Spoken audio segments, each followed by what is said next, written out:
Oke guys, welcome back to Crypto Indonesia bersama gue Toshi, di mana kita akan membahas segala sesuatu yang berhubungan dengan cryptocurrencies dan blockchain.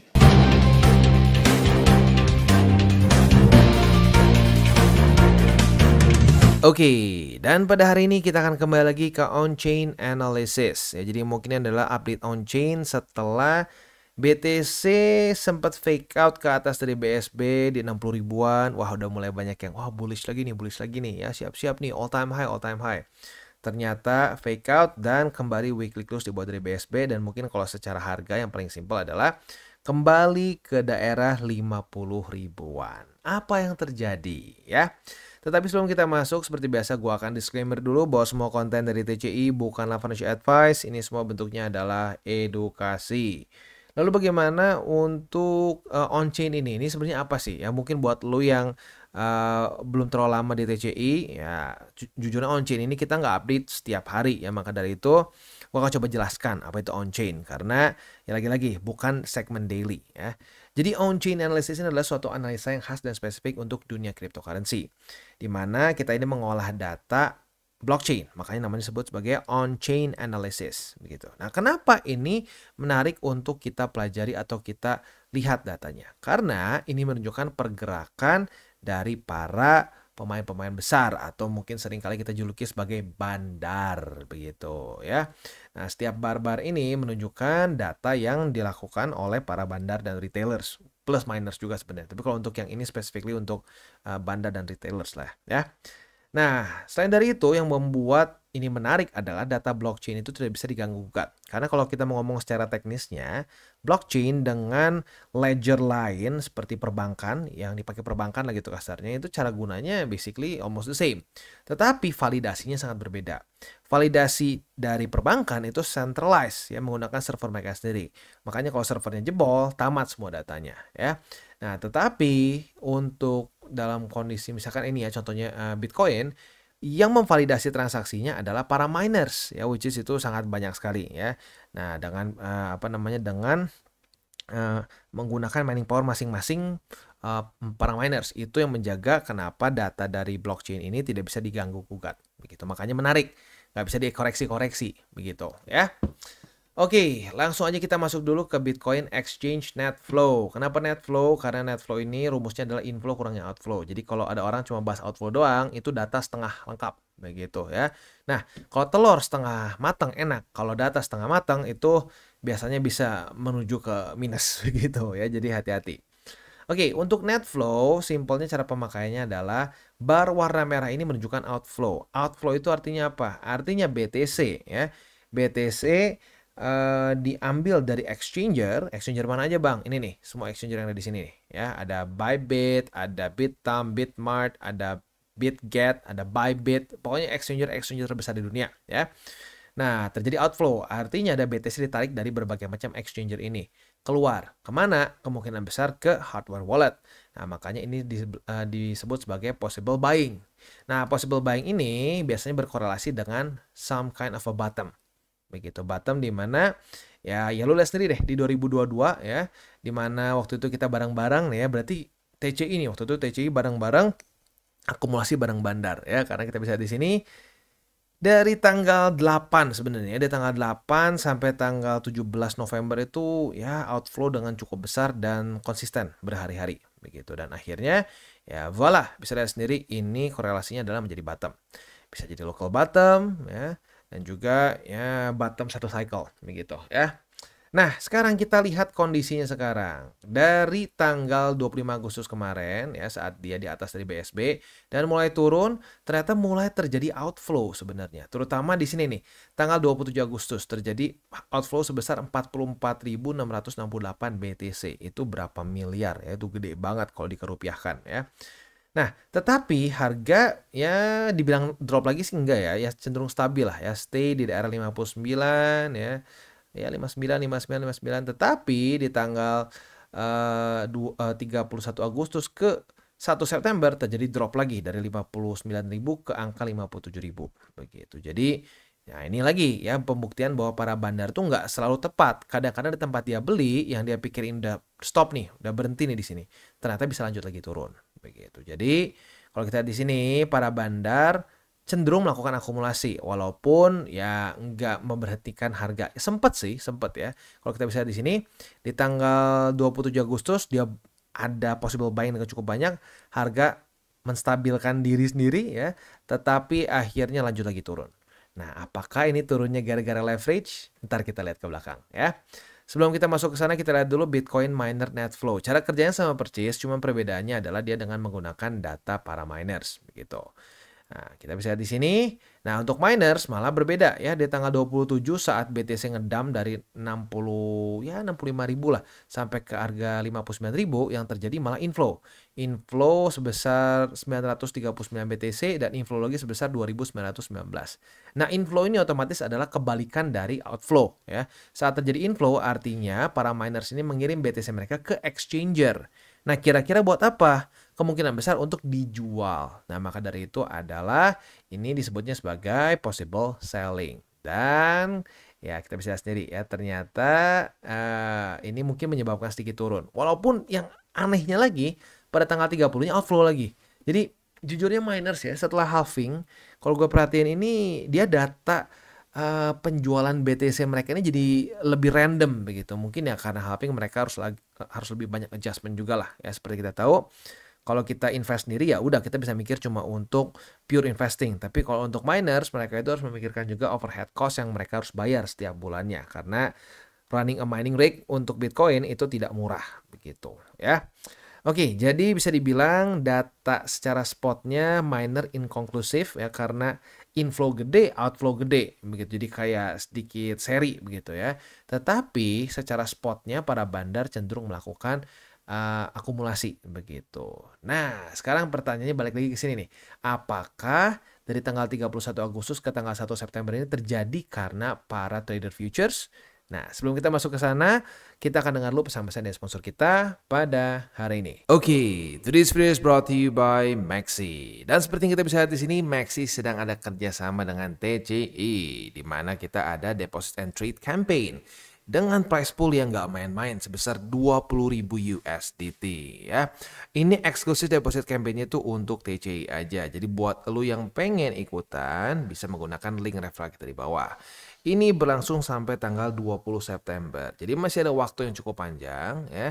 Tapi buat lo yang pengen ikutan silakan, karena ini adalah first come first serve. Kalau sudah price pool-nya habis ya sudah, berarti beres ya. Oke, nah selanjutnya selain itu juga tentunya di Maxi kita bisa trade spot, futures, dan seterusnya. Dan seperti yang kita tahu Maxi ini adalah salah satu tier 1 exchanger yang secara fee-nya itu salah satu yang paling murah begitu. Jadi buat lo yang mungkin komplain terus nih, aduh bang, fee mahal bang. Nah, boleh pertimbangkan untuk menggunakan Maxi. Dan juga Maxi ini masih salah satu cryptocurrency exchanger yang masih non KYC. Jadi buat lo yang mungkin merasa terbebani untuk KYC, nah lo bisa pakai Maxi karena Maxi tidak mengharuskan KYC begitu ya.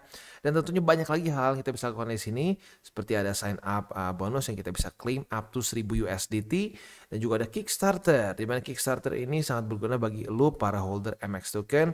Lo basically bisa ikut seperti launch pool yang kita tinggal lock saja si MX tokennya ya. Jadi kurang lebih seperti itu. Buat lo yang belum menggunakan Maxi, silahkan bisa pertimbangkan untuk menggunakan link referral kita di bawah.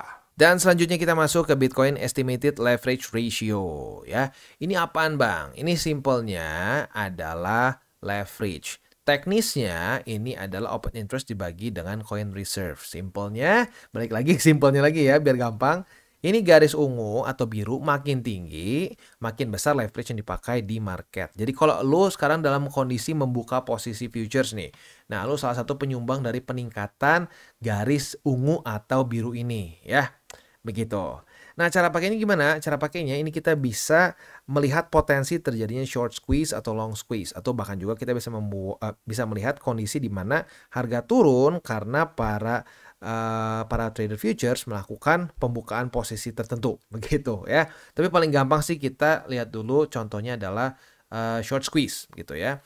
Untuk short squeeze ini jadi para trader futures yang overconfident bahwa harga akan turun, terlikuidasi, membuat efek domino dan boom harga naik begitu. Contohnya adalah di sini nih ya. Ini adalah classic short squeeze. Jadi kita bisa lihat di sini trennya masih cenderung membuat lower low, lower high, lower low, lower high. Orang cenderung wah ini market bakal lanjut nih ya. Nah, mungkin ada yang buka nih si A dan si B misalkan. Si A dan si B sama-sama buka di tanggal 10 Maret, harga 20.000 lah kurang lebih BTC. Nah, si A harga likuidasinya itu di 20.300 ya, ini dia terlalu over leverage, cuma beda $300 langsung liquid begitu. Sementara si B liquidnya baru di angka 20 sekitar 24.000 lah begitu ya. Nah, jalan si A kena liquid. Waduh, si A kena liquid nih posisi shortnya. Nah, gara-gara si A kena liquid itu tentunya mengurangi selling pressure. Karena selling pressure berkurang, harga naik lagi. Si B yang tadinya harusnya aman gak kena liquid, jadi kena liquid. Nah, itulah efek domino yang bisa kita sebut sebagai short squeeze. Ya, jadi posisi short yang overconfident bahwa harga akan lanjut turun, ternyata tiba-tiba meningkat dan membuat efek domino. Kita bisa lihat di sini, dia berkorelasi dengan estimated leverage ratio yang turun. Begitu. Jadi saat dia turun, harga naik. Nah, begitulah kasarnya ya. Itu gambaran dari short squeeze. Long squeeze otomatis tinggal kita balik saja logikanya. Ini long squeeze tuh ada contohnya di mana long squeeze. Long squeeze di sini kayaknya nih. Nah, ya jadi kebalikannya aja. Posisi longnya atau orang atau trader yang membuka posisi long ini overconfident, harga akan lanjut ke atas, dia buka posisi long, kena liquid dan boom, harga turun bersamaan dengan estimated leverage ratio yang warna ungu atau biru ini ya. Ada yang bilang ini biru keunguan, tapi intinya garis inilah ya, garis ungu ke biru-biruan ini ya. Nah, sekarang kalau kita lihat ya, dari tanggal 25 Agustus ke tanggal 26 Agustus dulu. Kita bisa di sini harga drop bersamaan dengan estimated leverage ratio. Ya, artinya apa? Di sini terjadi suatu long squeeze, tapi skalanya nggak terlalu gede ya. Jadi skalanya nggak terlalu gede. Nah, di tanggal 26 ke tanggal 27-nya malah leverage naik bersamaan dengan si harga lanjut lagi turun. Berarti mulai ada yang pivot nih. Tadinya buka posisi long, ketutup posisi longnya, sekarang buka posisi short. Nah, setelah buka posisi short, harga ikutan turun, leverage-nya naik lagi. Nah, di tanggal 27 sampai tanggal 31 terjadi penstabilan ya. Penstabilan dari leverage-nya pun nggak lanjut naik lagi, plus harga. Lalu, di tanggal 31 ke tanggal 1 Septembernya, estimated leverage ratio mulai meningkat lagi. Artinya, ini kembali terjadi karena ada yang buka posisi short. Begitu ya. Nah, jadi sekarang kita ada suatu potensi terjadi squeeze lagi sebenarnya ya, terjadi squeeze lagi. Nah, tetapi yang mana? Nah, ini yang rada membingungkan.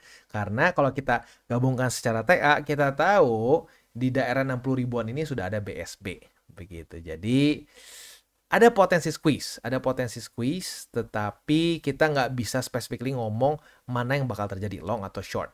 Kalau mungkin kita lihat dalam kondisi TA-nya, nah mungkin dia kasih kisi-kisi sedikit, lebih cenderung bisa terjadi long squeeze lagi karena ada support besar di sini. Tapi ya apa namanya kita nggak bisa baca masa depan. Jadi ini sih adalah suatu tanda caution untuk para trader futures karena estimated leverage ratio mulai meningkat lagi nih.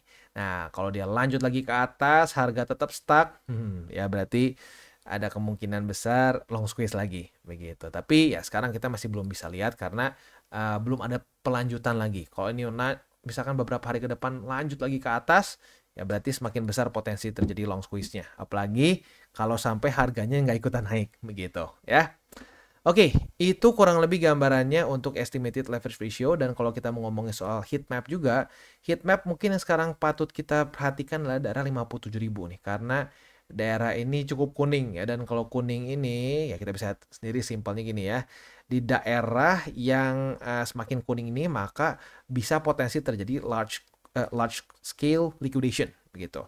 Nah, jadi kemarin sempat nge-week nih ya, nge-week sedikit tanggal 2 September. Tetapi udah mantul lagi ke atas. Nggak sampai kayak pembahasan kita di Agustus kemarin tuh. Dia tembus dan akhirnya kepacu large scale liquidation dan lanjut lagi turun ke bawah. Ya, di Agustus tanggal 25-an seingat gua ya.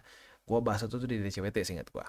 Nah, jadi untuk sekarang mungkin daerah yang harus kita perhatikan adalah sekitar 57.000 sampai ke daerah ya 56.700 karena di sini mulai terbentuk suatu daerah large scale liquidation. Ya udah mulai jadi kuning di sini ya. Oke, jadi kurang lebih seperti itu. Selanjutnya kita akan masuk ke MVRV. Untuk MVRV ini apa? MVRV ini menunjukkan kondisi ini ya, kondisi kita apakah sudah overbought atau belum. Nah, untuk Bitcoin ternyata malah makin jauh dari overbought ya. Jadi untuk sekarang sih ya kita sebenarnya dalam posisi yang nanggung ya, karena kalau mau dibilang tempat terbaik untuk akumulasi secara MVRV adalah di masa-masa ini. Nah, buat elu yang sudah setia bareng TCI sejak Juni 2022, ya pasti senyum-senyum gitu ya. Ya senyum kalau lu beli sih, kalau lu nggak beli ya nggak senyum ya. Tapi buat lu yang bareng-bareng gua beli di daerah sini, ya gue udah bilang statistically speaking, saat di bawah dari 1, ini sangat bagus untuk kita beli begitu. Dan kita dikasih waktu yang lama lah jujurnya ya. Dari angka 22.000 sampai paling rendah di angka 15.000. Kalau lo terus akumulasi di daerah sini, ya mungkin senyum lo lebarnya mirip-mirip kayak gua sekarang, begitu ya. Nah, tapi untuk TP-nya masih belum, bahkan malah menjauh ya. Nah, untuk TP-nya ini sendiri di 3,17 begitu. Nah, kalau di cycle sebelumnya, sayangnya udah nggak bisa dimundurin lagi ya, udah maksimum. Di cycle sebelumnya, saat dia kena di atas 3,7 itu beberapa kali membuat suatu local top. Jadi nanti kalau sampai udah dekat-dekat di atas dari 3,7 mungkin kita akan update nih, pertimbangkan untuk TP begitu ya. Selama itu masih belum, ya sudah. Dan buat lo yang mungkin ngerasa, aduh bang kemarin gua salah sih, gua udah dari 2022 sih tapi nggak berani akumulasi. Ya sudah, nasi sudah menjadi bubur, jangan disesalkan. Nah sekarang tinggal gimana? Ya kalau lo mau tetap BCA bisa dengan menggunakan DCWT begitu. Ya di DCWT kita update daily begitu ya. Oke, jadi overall seperti itu untuk on-chain kita pada hari ini. Jadi gue simpulkan lagi secara posisi spot, para bandar ya kalau mau dibilang lebih cenderung akumulasi ya. Lalu para miners datanya lagi-lagi masih berantakan ya, antara dia very low volume atau berantakan begitu. Lagi-lagi nih, kayak belum sembuh sejak halving. Nah, untuk posisi futuresnya kita ada resiko yang cenderung ke, ya lu bisa lihat sendiri, cenderung bisa terjadi squeeze lagi. Nah, dan kalau mau ditanya lebih condong kemana, ya dengan resisten yang cukup banyak di atas ya secara TA, ya lebih cenderung ke long squeeze. Tapi ya kalau for now sih kita masih tentatif lah. Kita tunggu sampai kalau si estimated leverage ratio-nya meningkat lagi, lebih tinggi lagi. Kalau lebih tinggi lagi dan membuat higher high, lebih tinggi daripada tanggal 25 Agustus, ya siap-siap. Berarti potensi squeeze-nya semakin besar. Ini adalah suatu rambu-rambu ini ya, rambu-rambu kuning ya, atau lampu kuning untuk para trader futures. Jadi harus ekstra berhati-hati lagi karena mulai terbentuk tren di mana si leverage ini makin meningkat, terutama dari ini ya, dari Agustus pertengahan gitu ya.